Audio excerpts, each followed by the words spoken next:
Yep. Tiger 9-1. Tiger 9-1, Roger. Anchor 26, abstract, 035. Well, what do we have here? I'm really not much for doing mailbags, unless it's a grand opening of something really big, like a source meter. But there's some things that have been piling up. You've noticed I haven't been doing a lot of videos lately, and getting back into that, I have actually just put together here kind of a whole new setup for recording things. Let's see how that goes. Well, first off, I needed to do some looking underneath my deck, which is built on top of an old concrete patio, and I needed to find some low voltage landscape and audio wires that had already been run through there. And so I was trying out a few different scopes. This one is a little soft, a little bit too floppy. It's better than some, but still a little bit too soft for a lot of for going very far. And you can get these for, you know, as low as, I think I've seen $10 or so. So I ended up getting one. I think this matches up with the name of one called an Aardvark. It has a little mount for a cell phone to go on it, and it'll do a Wi-Fi stream. It has you can get, you know, 2 meter. I find 1 meter to be more useful, usually more workable. Probes. These are fairly stiff though, and so you can kind of aim it and then slide it through the hole and work it down, and it seems to work a little better, or really, well, it works a lot better than a lot of the other ones seem to do, the floppy soft ones like I just showed. So this was worked pretty well. Probably shoot some video of that in progress, in use out there, trying to locate cables inside a structure. Yeah. Speaking of locating cables inside of a structure, there's the Maztec here. Oh, it's mostly in Chinese, but here we go. The MS6818. And what this does is it has a little transmitter that you hook up to your wires, and a nice sensor. And that actually worked. I just used it briefly.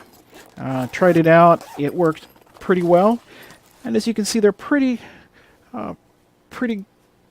good size. And if you do the old twist test, well, that just isn't. That is not moving at all.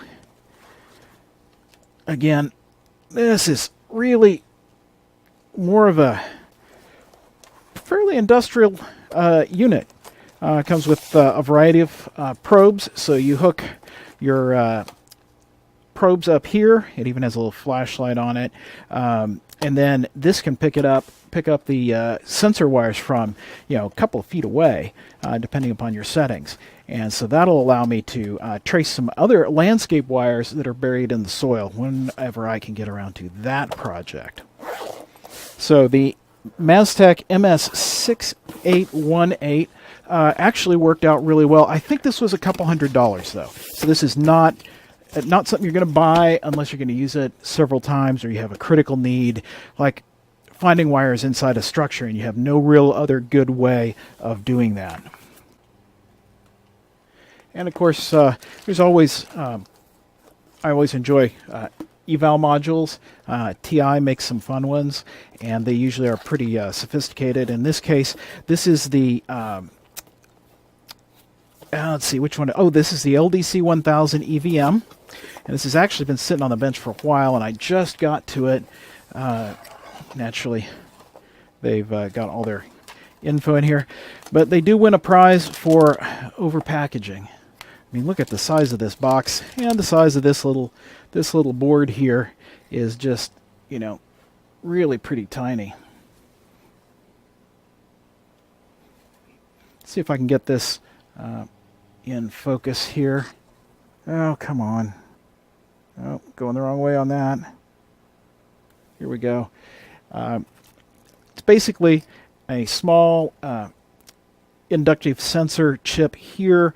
You hook up to a coil, depending on the shape of the coil and all the various parameters there.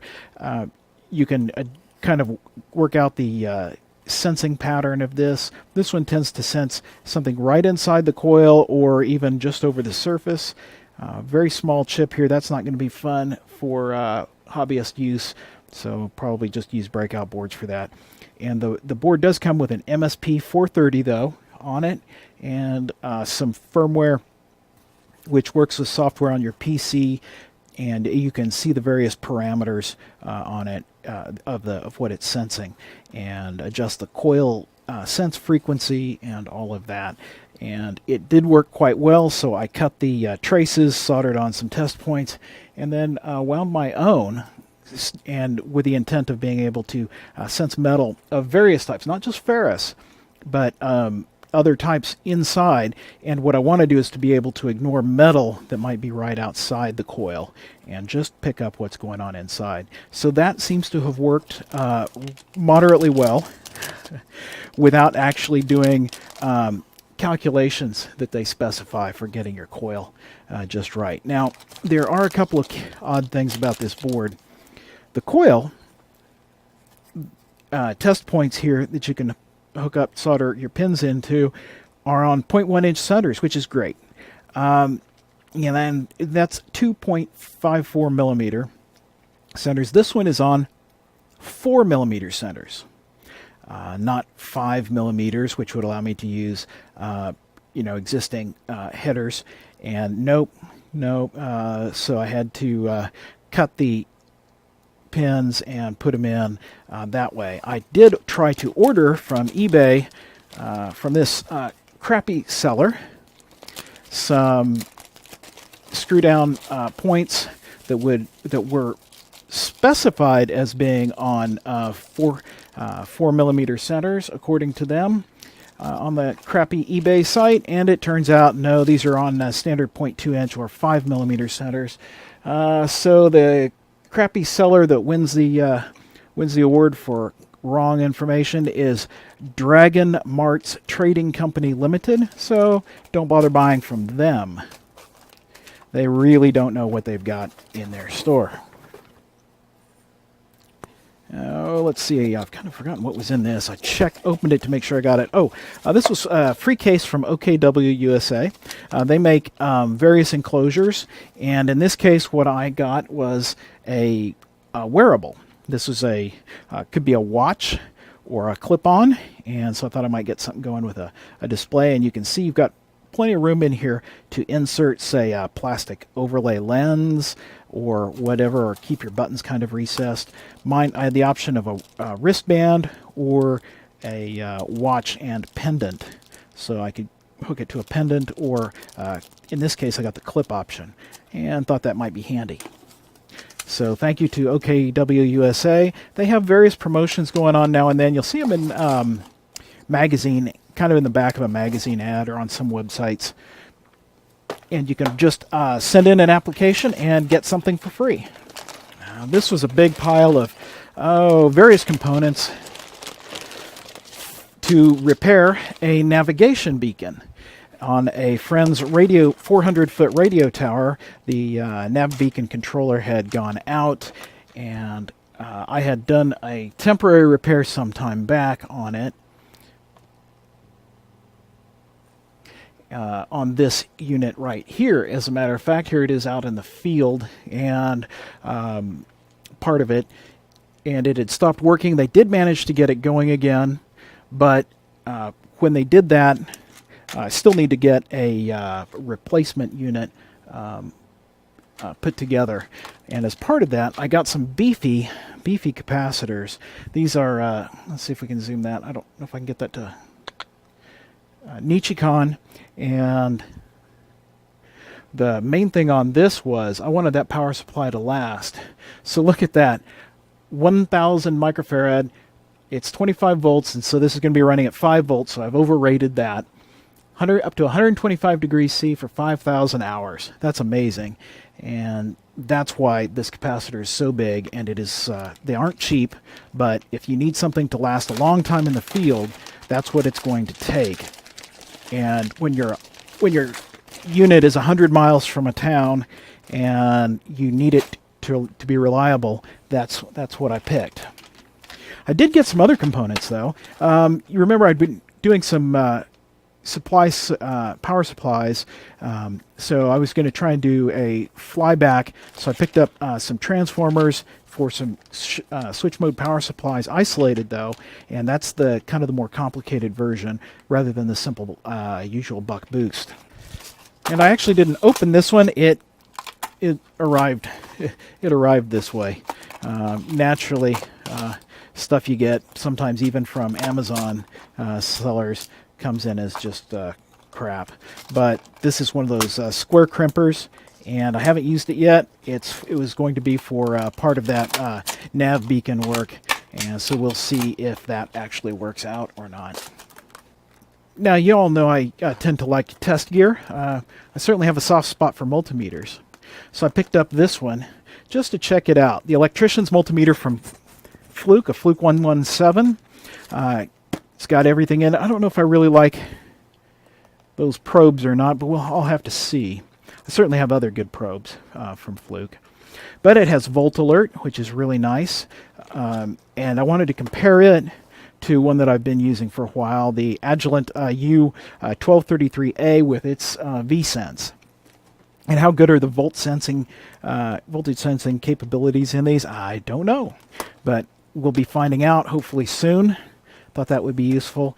And to that end, here's the voltage sensor that I had been using, but it just didn't seem to be cutting it. It was a Greenlee.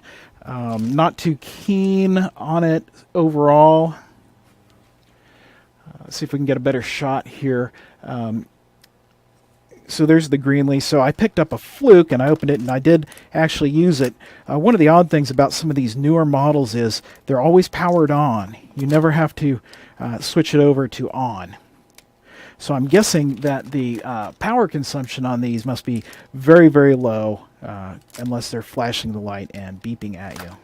But I'd also had a Klein tools around, so I'll probably review these two older models against some of these ones that I have just picked up. And I think this one's supposed to be able to detect very low voltage, dual range. So it's supposed to be able to detect 16 or 25 volt senses, which is nice because in the U.S. a lot of things like doorbells and intercom systems are often powered by 16 or 24 volt transformer. Another newer Greenlee one, 5 volt. Well, we'll see if it goes that low. Hioki, I believe I pronounced that. Hope I got that one correct. The Japanese manufacturer, they make some nice stuff, and this was actually fairly cheap as well. I think most of the stuff I got off T-Equipment, yes, because they threw in a bag as part of one of the deals when I ordered from them, so that was kind of nice. And they had some crappy thing here. This one I wouldn't trust, probably. I'll go through and do a bigger review of these. So we have a Voltage Sense theme review coming up soon. And along with wire tracing comes the more standard circuit breaker tester. And I've had an old one. It's okay. I thought I'd give a something that's 10 years newer a try, see if anything's improved. This one seemed to have some good things said about it. So I figure, well, it's Klein. It probably won't completely suck, although that's not always the case. And I did get a little accessory kit, though. So if you need to find the breaker for a light bulb, we've got the Edison fixtures in the U.S. And so you screw this in, and then you can plug in the transmitter to that, and then go find the breaker. By the same token, if you're in the wall and I'm dealing with a switch in the wall, I can just hook up these little alligator clips to this and then plug the transmitter in and go find the breaker. That's going to be really handy. I've had these little guys before. They're pretty easy to find in the U.S., but not one with the alligator clips. So that'll be nice.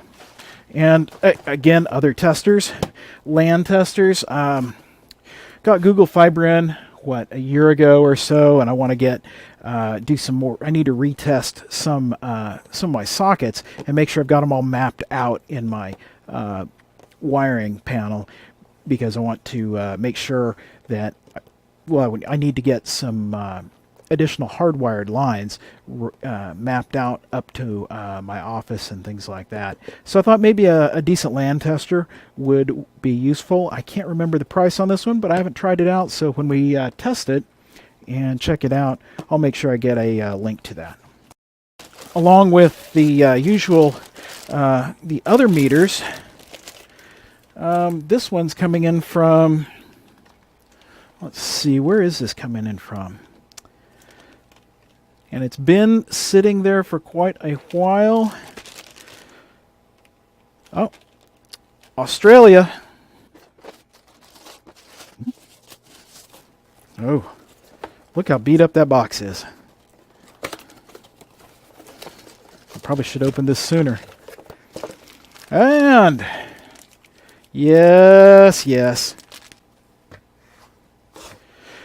the obligatory vlog BM 235. You know, I went ahead and got this. Not that I didn't have enough, meters everywhere, but look at the size difference here between my standby, my typical Agilent 1272A, and the BM 325.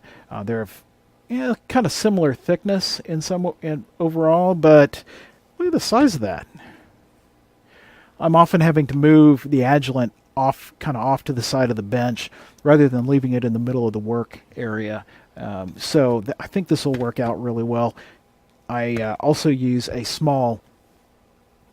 other small meters occasionally. Not so much this. It's not real. This is more of an electrician's meter. I usually need something with the microamp range and things like that. So I'm gonna hopefully this will perform nicely. And I like the little kit of parts he's got here. A decent, if not cheap, set of probes.